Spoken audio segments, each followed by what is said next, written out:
everybody.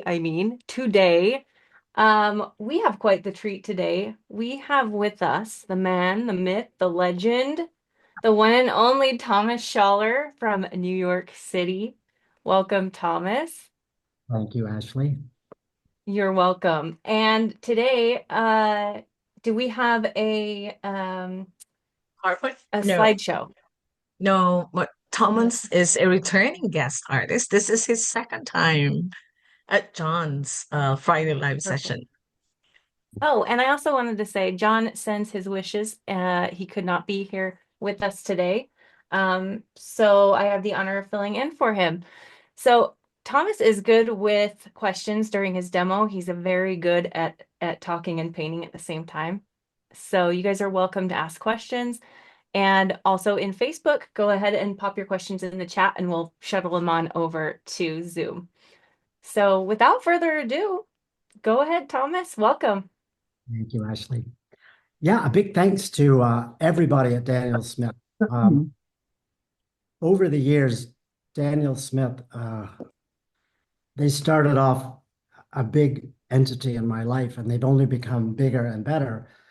Their brand ambassador program was such a nice thing when it began, but it's blossomed into something even better. It's sort of these connecting threads all around the world that help do what Daniel Smith has always done, which is not just supply us with amazing materials, but to help build a community of artists that lift each other up.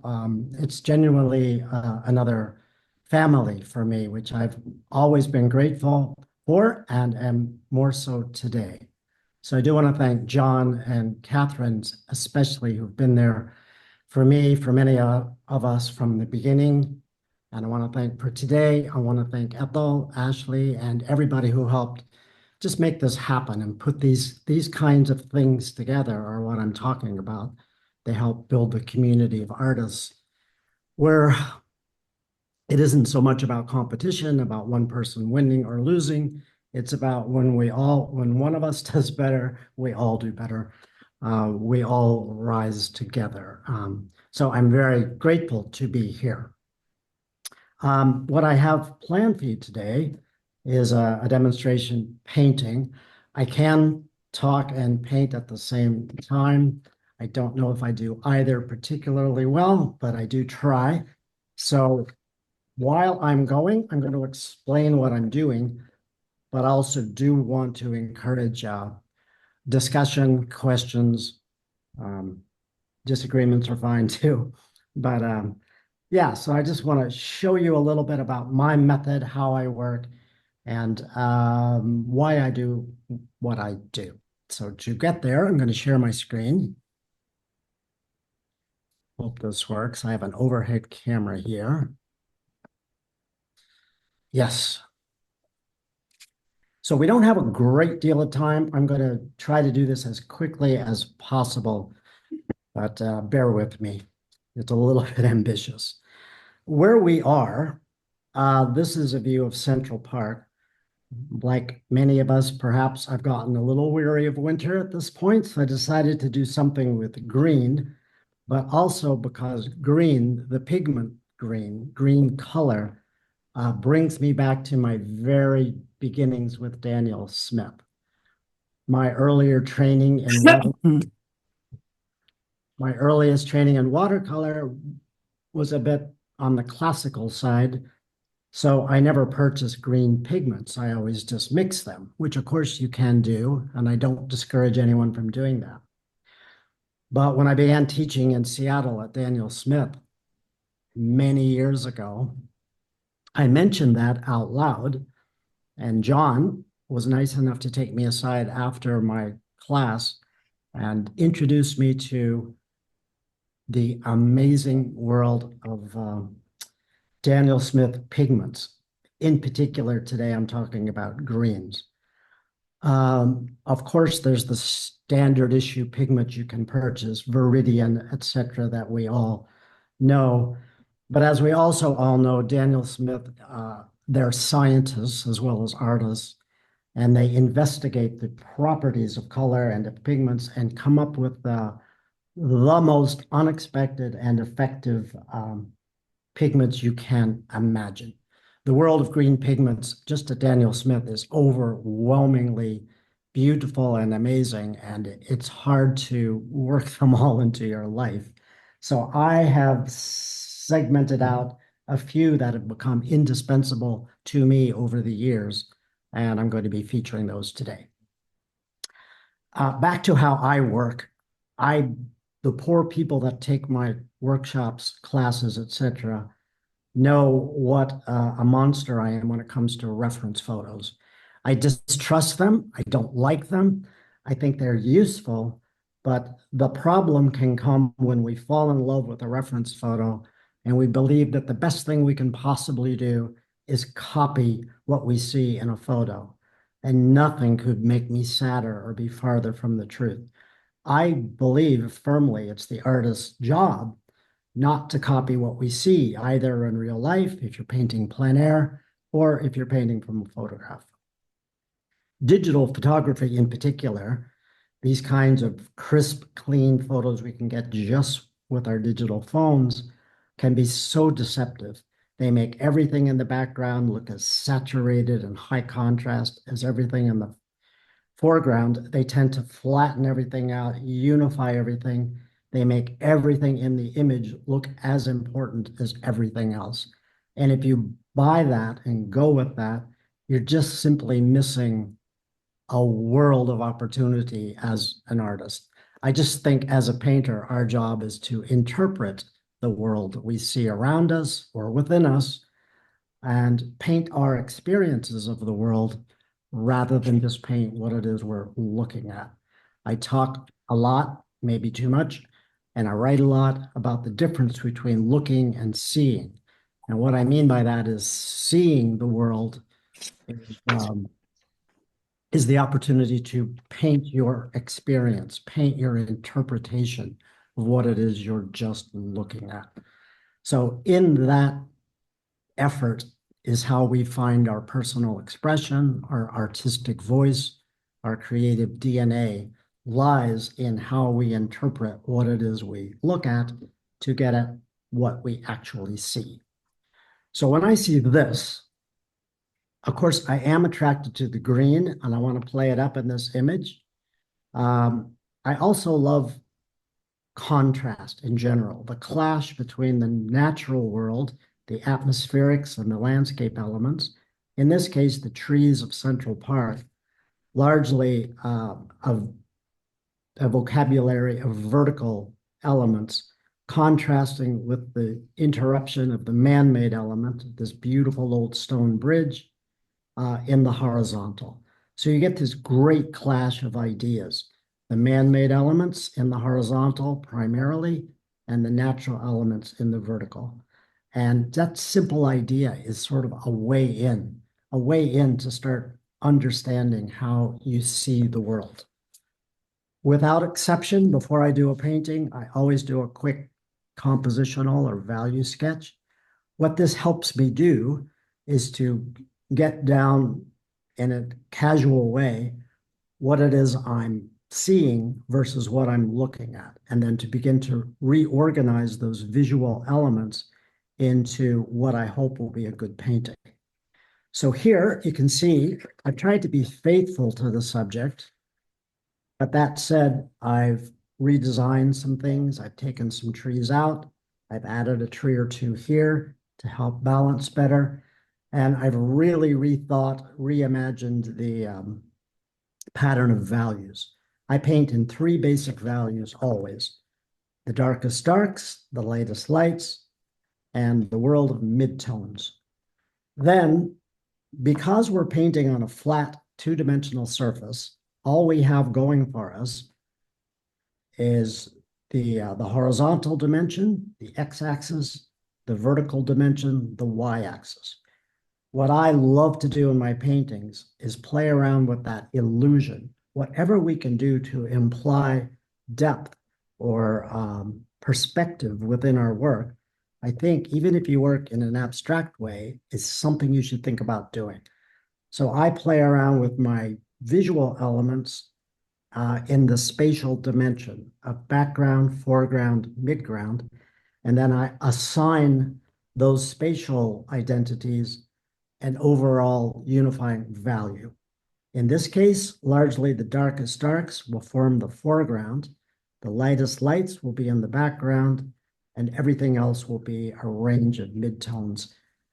Largely the bridge in the midground will be a number 2 or a midtone value. Most of my lights will happen in a pattern in the background, and most of my darks, as I say, will be a pattern of dark tones in the foreground. What you can start playing around in your sketchbook, if you think this way, is then setting up these connections, these paths of light intersected with paths of dark. So here, a bit of light here, here, here, also down here, forms this triangle of lights with the midtones intersecting. The darkest darks, by contrast, will be largely here, here, and there, forming an intersecting triangle of dark patterns here, here, here, which sort of interlocks with this pattern of lights, which I think will make a more dynamic, more narrative-rich image than just painting strictly what you're looking at in the photo. So here you can see the line drawing I sketched up yesterday. This is a little darker than I would normally draw because I wanted to show up on camera. I love to draw, and that's fine, but I admit, I can overdraw sometimes. And it's a bit of a downside to draw too much on your final paper. It's best, I think, if you can just indicate major areas, shapes, and then allow your brush to sort of fill in the rest by itself. Sorry, I'm really rushing through this because I have a lot to cover and not a lot of time. So I'm trying to think of everything. Everyone is just completely fascinated with the way that you're talking about breaking down the reference photo, the triangles of light, and it's just all so fascinating. So we're really appreciative of you taking time to discuss that. Oh, you're very welcome. I am, well, I referenced it earlier. I like this whole idea of contrast. And I don't just mean light and dark, although I do mean that, but I like the contrast of ideas, the horizontal versus the vertical, the man-made versus the natural. Also, in my more serious work, I play around with real versus imagined, things that exist versus things that don't exist. Always the idea of two opposite things meeting on the surface of the paper to form a narrative or a story. So what I'm doing here is I always work my paintings up generally from the lightest light to the darkest dark. So I'm starting in with just clear water, very casually dropping in little bits of blue to indicate a sky. You're not going to see much of this, so I don't want to waste too much time. But really what I'm doing is carving light. I want to maintain a little bit of light there just above the bridge and also down here and here, as I said. So a lot of this, I'm not painting the sky exactly. What I'm doing is painting tones to carve and establish where I want the light ultimately to be. One of the great things, probably the greatest thing for me about watercolor is the fact that it's, in very meaningful ways, it's sort of a negative kind of painting, a subtractive process. So I don't mean it's negative in a bad sense. I mean, people ask me a lot, how do you paint the light in your paintings? Because I am obsessed with light. And I always answer, smartass that I am, because it's true, I don't paint the light. It's the only thing I don't paint. The light is already there. It's the blank sheet of white paper.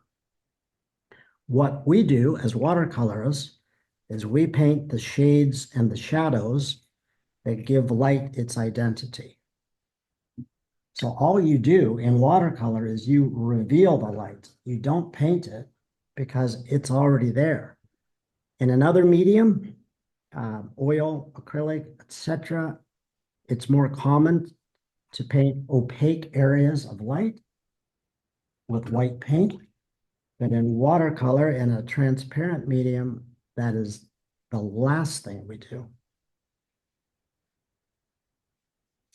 So technically, what I'm using here is just a bit of cobalt blue in the sky. These are some of my favorite Daniel Smith greens. This is not a tone I use a lot, but this is Daniel Smith green gold, and this is jadeite green, which I use all the time. It's like oxygen for me. But the green gold I want to introduce here to pick up some of that light that I want to express. And the jadeite is just, we'll add more of the shaded or less sun-bleached areas. Oh, there's so much I want to talk about. Green pigment. I think green is a color I love, but it can be a very difficult pigment to paint properly. It can often look very flat and gray. So I have found over my many billions of years of painting that the best way to express green in your paintings, if you want to, is to use as much variety in that green as you can, meaning modify the greens from the reds, yellows, and oranges, warms, into duskier areas of blues and violets and purples if they're more in shade and shadow. But use much more variety in your greens than you might even imagine you should. You almost can't go wrong if you modify your greens significantly so that they don't look flat and one-dimensional. So here I'm dropping in a little bit of, this is a mineral, this is an imperial purple and a little bit of neutral tint just to add a little duskiness there and indicate some of the shades that are going to be happening. So while I've been messing around down here, now I want to paint in the background trees quickly as I can. I don't want the sky to be dry, it's not, but I don't want it to be too wet either because I want to be able to use a few edges. The two Daniel Smith greens I use more than any are the jadeite that I mentioned, and then this, which is a serpentine green. It's a bit of an olive green, but both of them have the quality,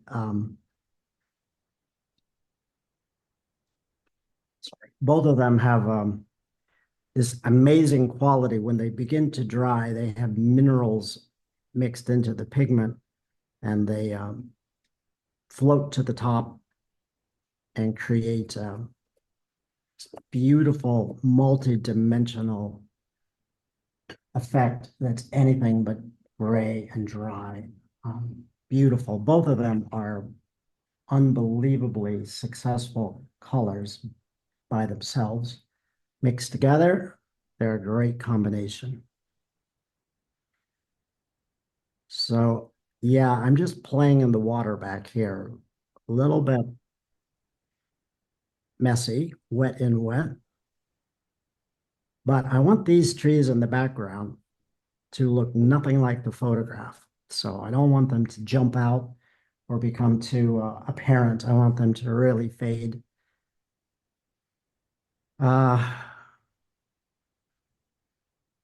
Often, just in general, in landscape paintings or any kind of painting, if you want something to look far away,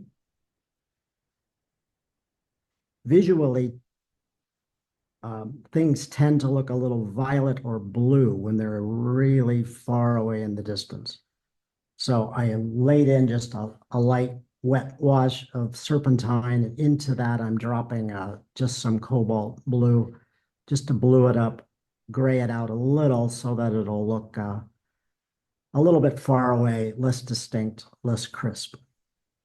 Obviously, as the trees get nearer to us, they will begin to display more detail, more bright color. But yeah, I mean, it sounds like common sense, but it's easy to forget. If you want something to look far away, give it soft edges, less detail, less saturation, less value, less chroma in the color. If you want something to look close to you, give it crisper details, brighter color, more saturation, deeper values. I think we know that instinctively, but it's easy to forget that when we're painting. And again, it's very easy to just put way too much detail on something that we really want to look indistinct and far away. There's no bigger enemy to us as painters, or I think, than detail. Some of it may be necessary, but very often less than you think. And I'm always policing myself to use only the detail that I think is necessary, edit away anything that isn't. I'm not always successful at doing that, but it's always on my mind. So I think for the background trees, for the most part, that's just about enough.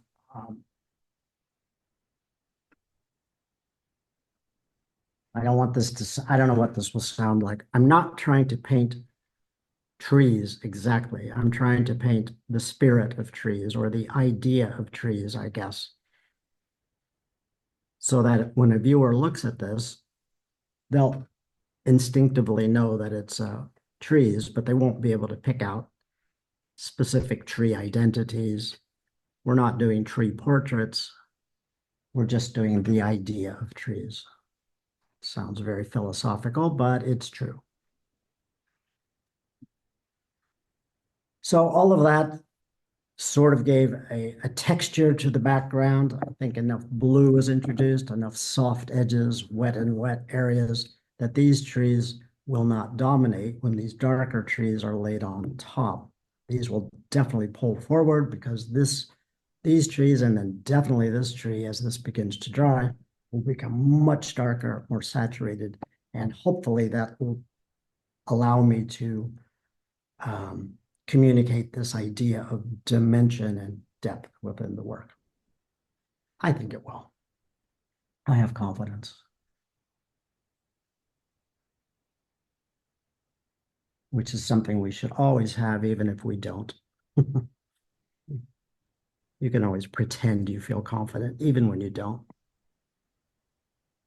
Thomas, we have two questions here. One is if you're painting flat.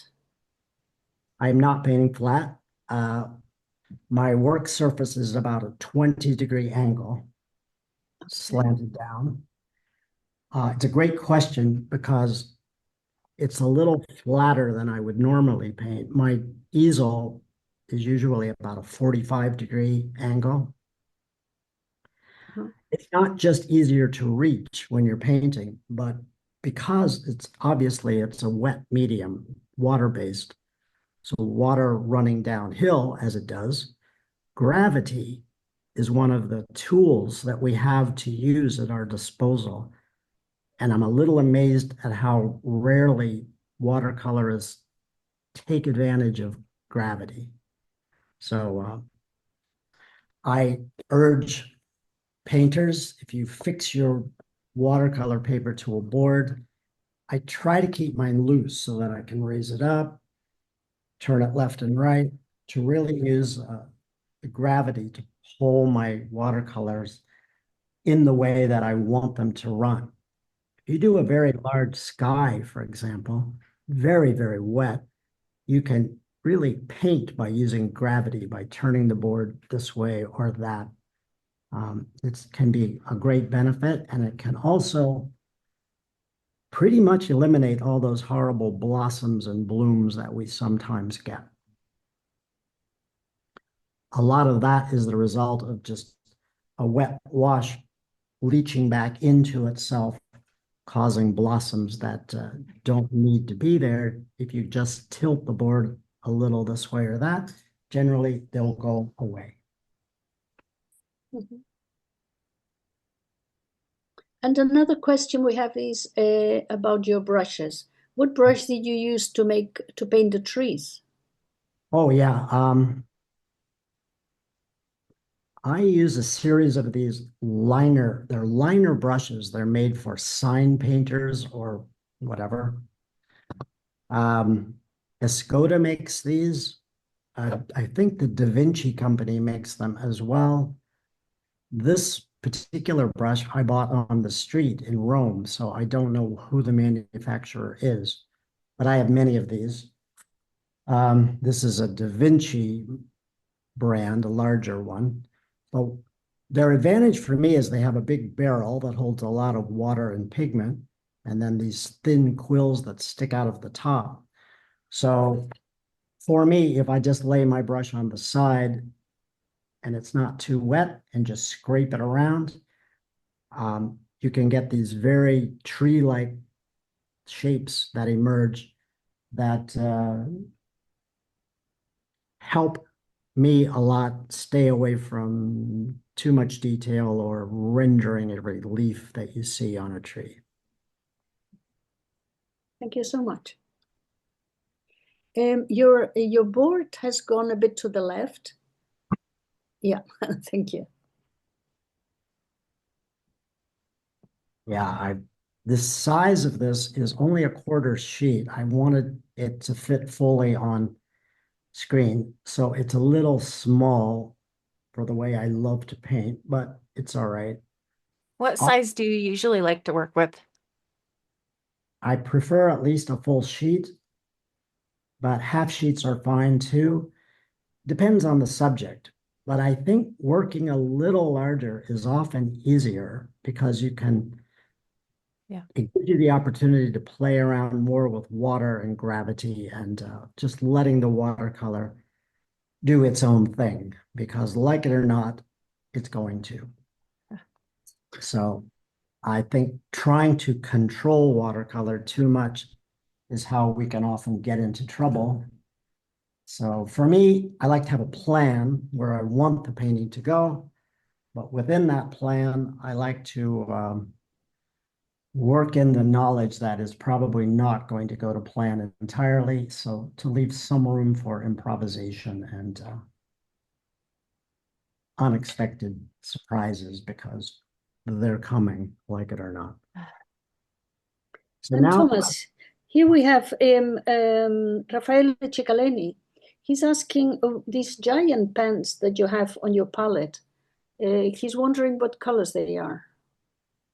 oh yes, let me run through the basic palette. Yeah. It's based, Daniel Smith made me this wonderful small set of 10 pigments. So most of them are represented in my larger palette. But the palette is arranged from warm to cool. I have a cadmium yellow deep. I have a Mars yellow. I do have a raw umber and a sepia, which I don't always use, but I added for this because I thought I might need some deep warm browns for this bridge. Then into the reds, I have a permanent orange, Daniel Smith, a Mayan orange, which acts as a red for me, a Venetian red, a burnt sienna, a alizarin crimson permanent. I have lavender, just a pigment I adore, cobalt teal, cobalt manganese blue, cobalt blue, ultra blue, serpentine, jadeite green, imperial purple, and a neutral tint.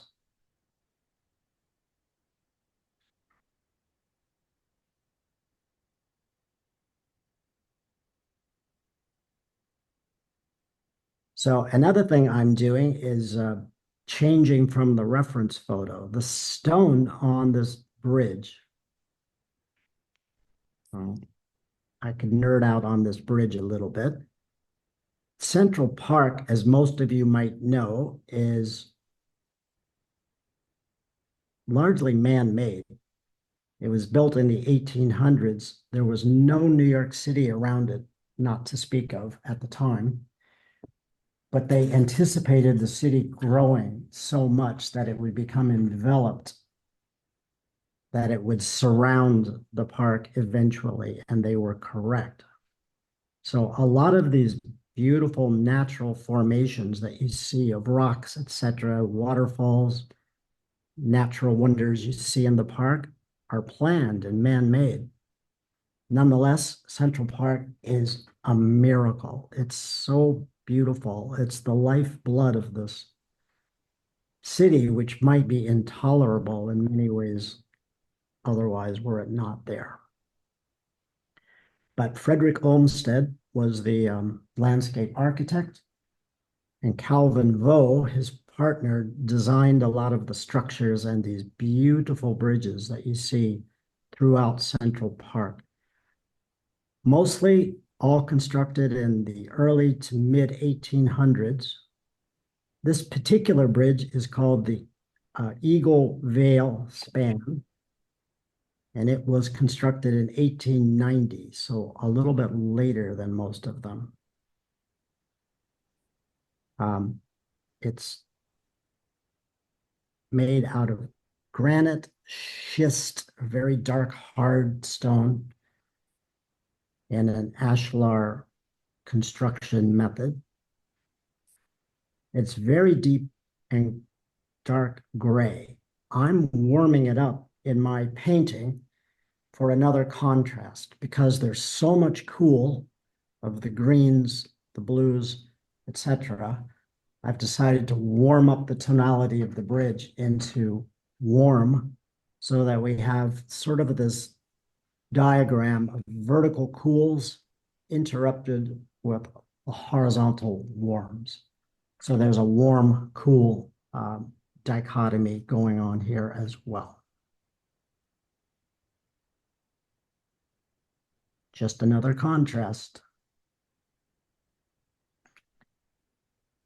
So here I'm using some of the Daniel Smith sepia and raw umber to make a very warm, darkish, mid-tone dark, but warm tones for the bridge. I stage my paintings in the sense that I know that this tree is going to be quite dark, but I want it to look forward, as I was saying earlier. So to that end, it has to have crisp edges. So for that to work, the trees behind it need to be dry or fairly dry for what I'm going to do to be able to hold its edge. So that's another reason I painted the background first. I'm doing this now, and hopefully by the time this is all laid in, the background will be dark enough that that dark tree that's coming will be able to hold an edge properly. I rarely go back and revisit a painting, or I rarely spend that much time on any painting. I try to finish my paintings all at once in one sitting, even the very large ones. So that's fine, but if you're going to do that, you sort of have to stage which area of the painting you're working on so that the adjacent areas have time enough to dry. I hope that makes sense.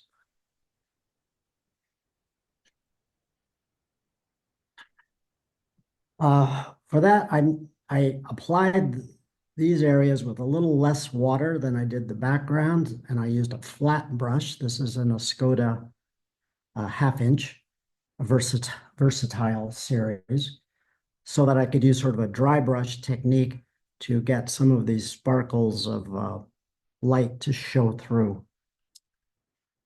So a little less smooth than the wet on wet technique I used behind, obviously.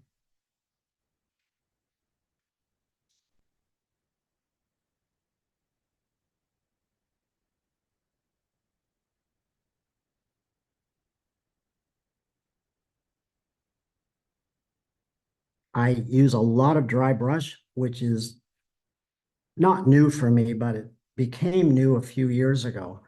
I was exhibiting in China and I was gifted a handful of these beautiful flat brushes, but I never used flat brushes.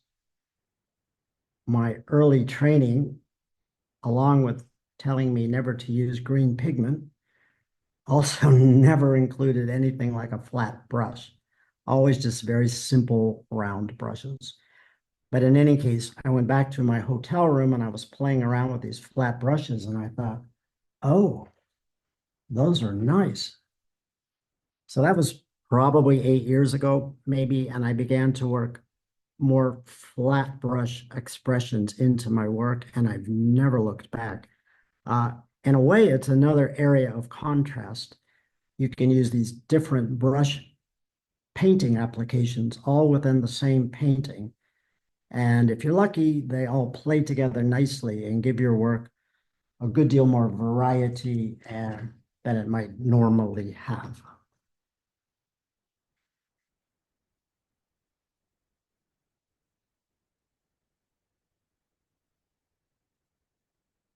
So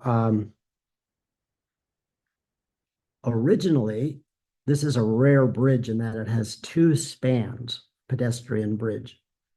Originally, this span went over a little area that was a very small skating pond for the winter, built just for the ladies. It was called the Ladies Skating Pond. And I was studying these bridges and I read about this bridge, and they had a special pond for the ladies to skate on where no men were allowed. And I thought, what's that about? Why? Well, the reason was in order to put on ice skates, women would have to display a little bit of ankle, and that was considered scandalous back in 1890. So they wanted to keep men's leering eyes away from them. So, wow. Okay. But Thanks for that hot tip. Very interesting. but yeah, I found that was wild. But they closed the pond and they filled it in 1935, I think.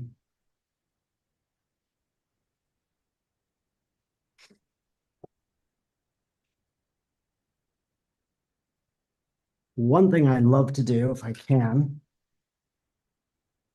because I'm obsessed with the idea of, well, the fact that we don't paint light in watercolor, we really only paint the darks.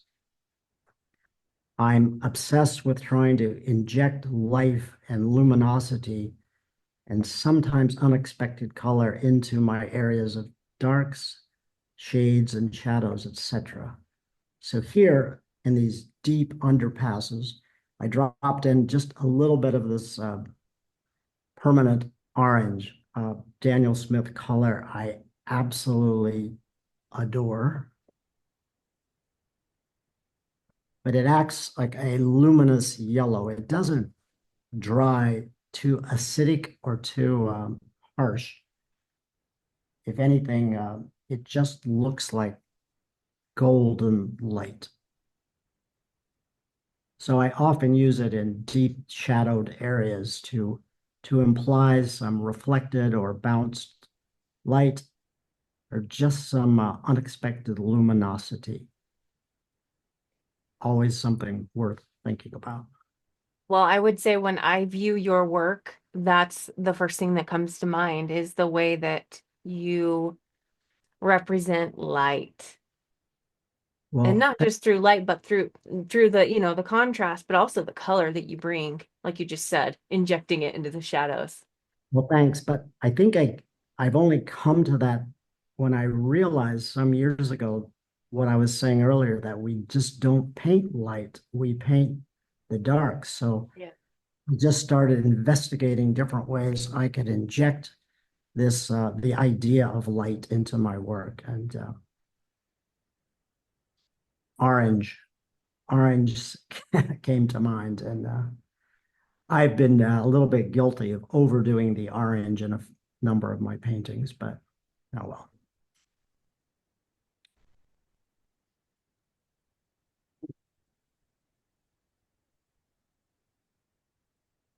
So I am still working in the midtones. I've started with the lightest lights. The lightest lights are the white of the paper, untouched. A little bit here, here, here, and here. But I began painting with the lightest midtones into the middle midtones, and now I'm working in the darkest midtones. I'm not doing anything that's particularly would fall into the camp of my darkest darks yet, but I'm getting close. These shadows under the bridge are still midtone, but they're the darker midtone.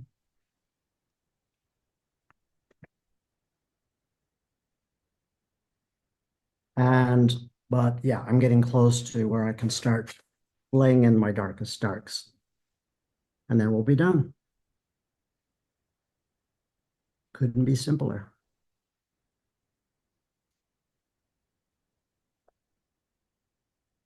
Not thrilled with what's happening over here. So I'm going to just dry brush in a little bit of a serpentine green for some texture along the edge of the walkway.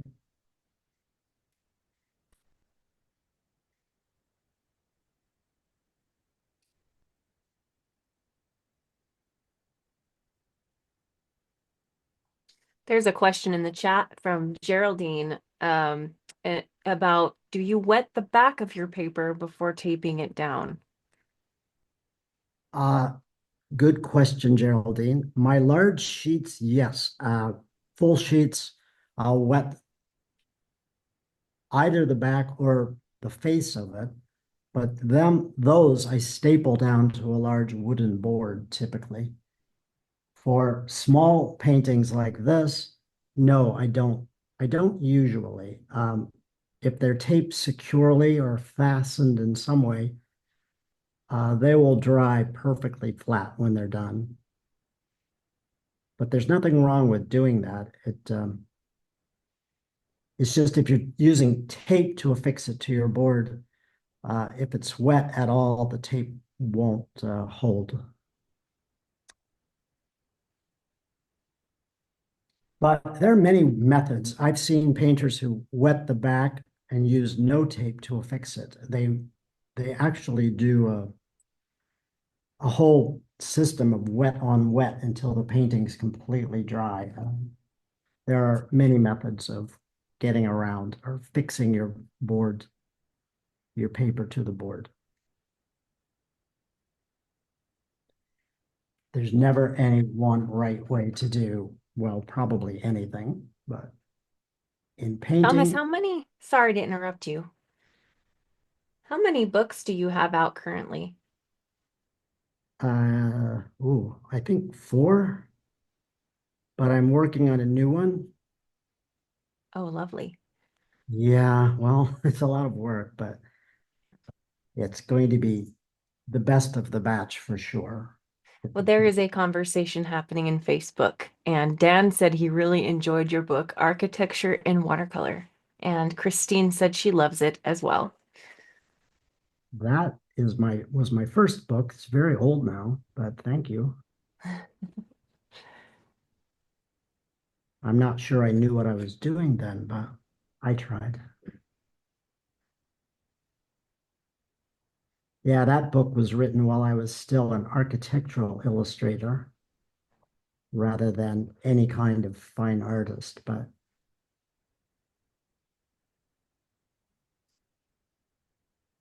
it was a good project to work on. That wouldn't be the one that has the Girona painting on that on the cover. No, that book came out in 2018. Architecture and Watercolor came out in the year 2000. So it's 25 years ago. Yeah. I was a child. I 19 thought years you old. wouldn't be born then yet. Well, I was 10 years old. Well, Angela, he said he's been painting for 1 million years, so he's showing his age quite well. No, he's intemporal, whatever, however you say it in English. I mean, more. So one little tricky thing is I want this group of 3 trees to look forward of the bridge, of course. I want them to obviously look forward of the trees in the distance, but I don't want them to look in front of this tree. So I know that from my sketch. So I'm going to paint it in tones that are darker, but not as dark as I'm going to go on this one. So we'll see how well I do. I really want this feeling of 1, 2, 3, 4 in terms of distance. So in order to get there, I have to be cognizant of modulating the values and the edges and the saturations. Not really all that hard to do, but you just have to be aware of it. And I don't know how to get myself aware of it other than doing those value sketches that I do. So here I'm using very little of the deepest greens, a little bit of jadeite, but mostly serpentine, a little less water than I used in the background, so they look more saturated. And again, there's no one right way to do anything, but the way I love to paint trees generally is to paint quickly, to not think about it too much, to try to paint intuitively as quick as I can so they don't look too tight or constipated. And then I paint the areas of leaves, foliage first. Then I paint the major branches, trunks, etc. immediately thereafter, so that the leaf areas, the foliage is still a bit wet. What I'm going for is connections so that nothing looks pasted onto the surface. Everything bleeds together organically and looks connected. I'm obsessed with everything in my paintings looking connected to everything else as much as possible. So nothing looks as if it's wandered in from another painting somehow. But in order for this effect to work, you have to paint pretty quickly because there's not a lot of water in that foliage and it will dry quite quickly. For the trunks of the trees, I'm using these beautiful perla flats by Escoda. I love these. I have loads of them from quite large to very small. But they're synthetic, which is great because they hold a nice edge, but they're really good for dry brush work because being synthetic, they'll run out of water fairly quickly and you can get these really expressive brush marks like this. That lovely dry brush effect that's impossible to do with any other kind of brush.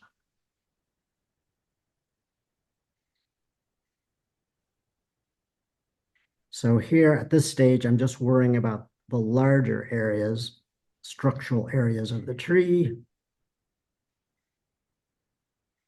As this gets more fleshed out, I will go back and maybe add some smaller branches and twigs as needed, but just the bigger structural areas first.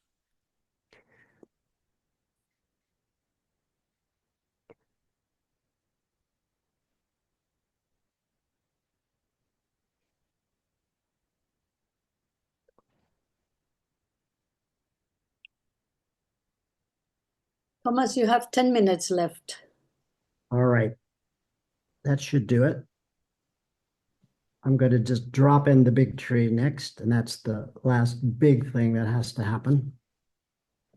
Should be time. It's like speed painting.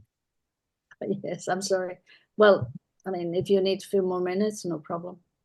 It's okay. Or you can finish it and then Well, I share will, the but photo. of Yeah. course I'll do that naturally. But I just wanted to try to get most everything in for you while we're live.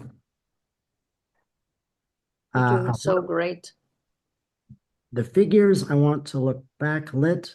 I have a lot to say about figures in watercolor, but maybe I shouldn't.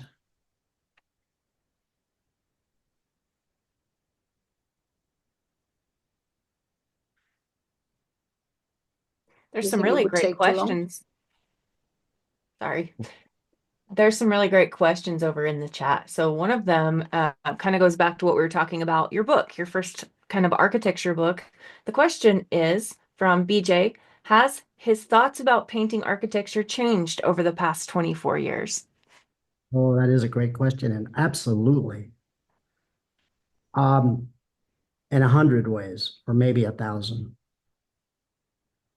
I think I finally realized when I was little, I was very fixated on both architecture and fine art.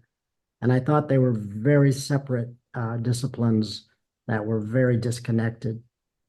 Over the years, I've learned that's not true. At least for me, they're very connected. But my interest in architecture used to be thinking about the buildings as if they're just objects or things to look at. Now I've realized that no building is very interesting without considering what a building is. And it's a container, containers for people's stories. No building is very interesting without considering the people that live there or work there or worship there or work there.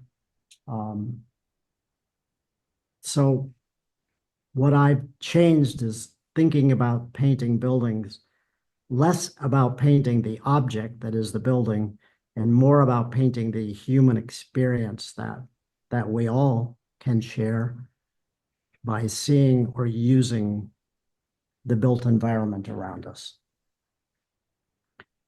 So I'm no less interested in architecture, but I have a very different understanding of its purpose in my life, or perhaps anyone's life. That's such a beautiful answer. And speaking of the humanity of it, a couple of people want you to kind of bring it back to talking about figures in watercolor, and kind of your thoughts on that. Well, again, there's never any one right answer. I think anything we paint in our painting has to look like it belongs in that specific painting. So very often I will see a painting, sometimes my paintings, that are otherwise fine, but I'll be painting along and I'll get to something considered difficult to paint, like a figure or maybe a tree or a car or a boat or something like that. And we tighten up and become very picky and overly detailed. So my thoughts about figures are they have to convey the character of the whole painting. So if you're doing a very quick gestural sketch-based painting, for the most part, then I think everything in that painting, including the figures, should feel gestural and not overly detailed or not overly fussy. That's easy to say sometimes and harder to do. If you're doing a figure painting or a portrait, of course, that's a very different story. In that case, you want your figures to be as specific as they can.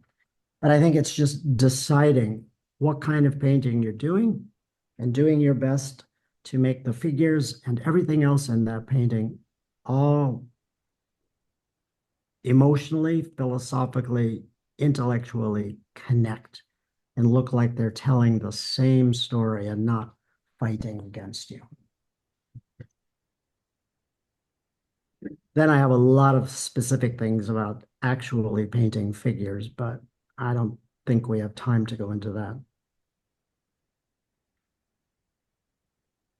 So what I'm trying to do here as quickly as I can is just lay in the some of the darkest darks to at least tell the basic whole story of this painting. Just like I did over there, I painted the areas of foliage first. And now while that's still wet, I'm putting in the major areas of branches, trunks, and the structure of the tree. But you can see, I think already that I'm going much more dark, saturated, edge-based with this areas of foliage than I did there, and certainly in the background. It definitely gives such a big feeling of depth, and this is definitely the foreground. Maybe someday you can come and teach us about figures Good more in idea. detail. Oh, yeah. That would be lovely. I mean, I don't know that I'm as great at it as I want to be, but I have learned a lot over the years painting figures, and I really love painting humans and other kinds of animals too. But figures, We love your figures. Yeah, we love your figures. I love to do them. I think one thing I realized is that everything has a kind of architecture to it. Everything has a shape, sides, bottom, top. They pick up sunlight, shades, shadows, etc., of course. So Yeah, they are geometrical shapes, actually, aren't they? I'll bet I try to make them a bit more fluid, but I am aware that I kind of I give an architecture to everything I draw, hopefully a little more poetic and less engineering based, but I do try. So this dark is made with sepia, and what's the other color? Primarily sepia. I'm dropping in little bits of neutral tint and a little bit of ultra blue to try to keep it in the deep, modulating between dark warm and dark cool. Because it's part of the landscape, I wanted it to veer or to lean toward the cool rather than the warm. But the value is more important in this case than the color, that's for sure. Mm-hmm. And in my world, for better or worse, value is always more important than color. We all love color, but no color can save your painting if the values are murky or incorrect. Definitely. Thomas, are we going to meet you in Bologna this year? I don't think so. I don't know that I'm going to be able to make it happen. Oh, we'll miss you. Pretty sad. I don't think I've missed 1 or 2 years, but rarely do I miss. Yeah. Traveling has become much harder for me over the years. We'll see, maybe. It's easier now that I live on the East Coast of the US, so Yeah, at least you're 4 or 5 hours nearer, aren't you? I am. It's next week I'm going to Paris, and it's just a very quick trip from New York. So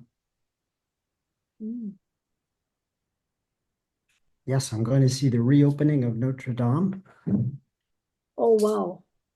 and a bunch of other things. I'm just going for a very quick trip.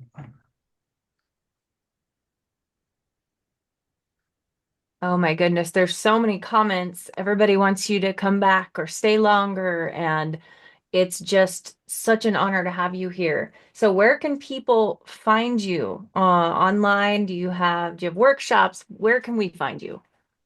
Oh, thank you. Yes. Online, I'm well everywhere, but Facebook, you can find me. I don't spend a lot of time on Facebook, but I'm there.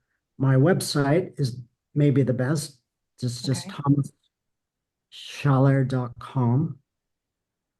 But visually, I am Instagram crazy, and that's Thomas W. Schaller Wonderful. on Threads and Blue Sky and all of them. Well, I've Uh, dropped your website into both of the chats. You can, if you go there, you can find connectors to anything else you might be interested in. Perfect. But it also has information about all my upcoming classes, artwork for sale, prints for sale, all that good stuff.